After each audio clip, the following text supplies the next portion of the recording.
आज विद्याकालीन संवर्धन उत्सव उपस्थित मोर गुरुजी मंडल एवं गुरुमावृंद और आमंत्रित अतिथि मानक गुणी छात्र कुमारादितर मध्यांत प्रणाम। गुरु ब्रह्मा गुरु विष्णु गुरुदेव महेश्वर गुरु साक्षात् परम ब्रह्म तस्मै श्री गुरुवे नमः। अखंड मंडलाकार व्याप्तं येन चराचर तत्पदं दर्शितं येन तस्मै श्री गुरुवे नमः।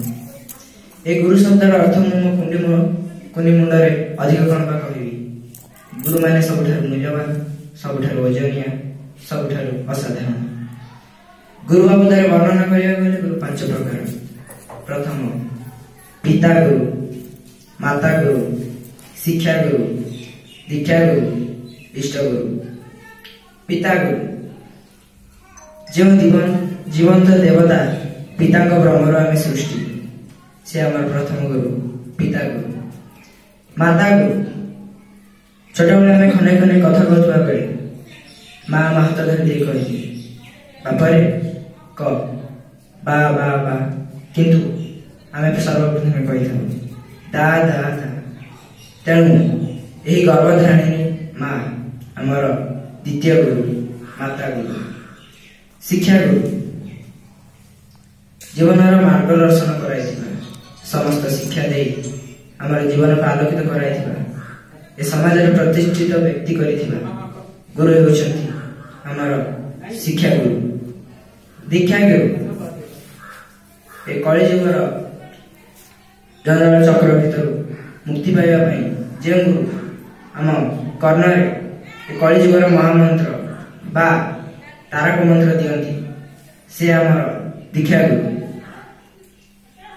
जीवन शेषार्धरे जे गुरुंक नाम स्मरण करी आम निजर देह त्याग करू से आमर इष्ट गुरु। यही समस्त गुरु मानक मध्य आम प्रिय गुरु मध्य श्रेष्ठ तांका पाखरे परिपूर्ण होई रहिछि ए समस्त गुरुंकर गुण। प्रथम से विद्यालय समस्त छात्र छात्री को एक पितांक भली स्नेह आदर दिए।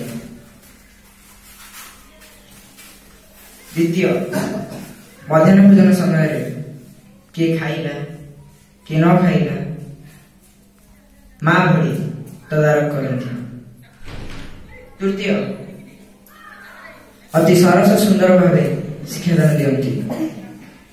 चतुर्थ प्रति शब्द प्रति मुहूर्त मुखर तो निमृत होते महामंत्रार अमृत बाणी एवं महामंत्रार महान अर्थ।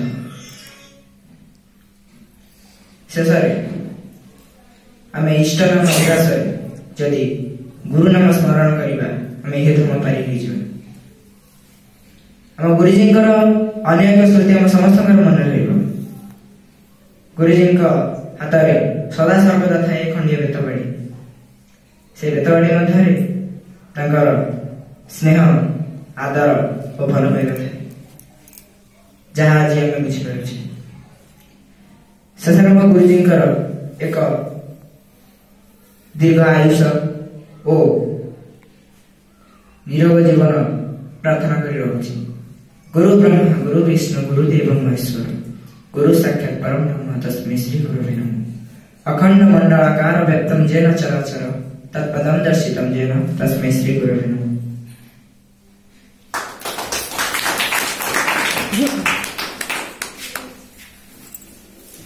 धन्यवाद।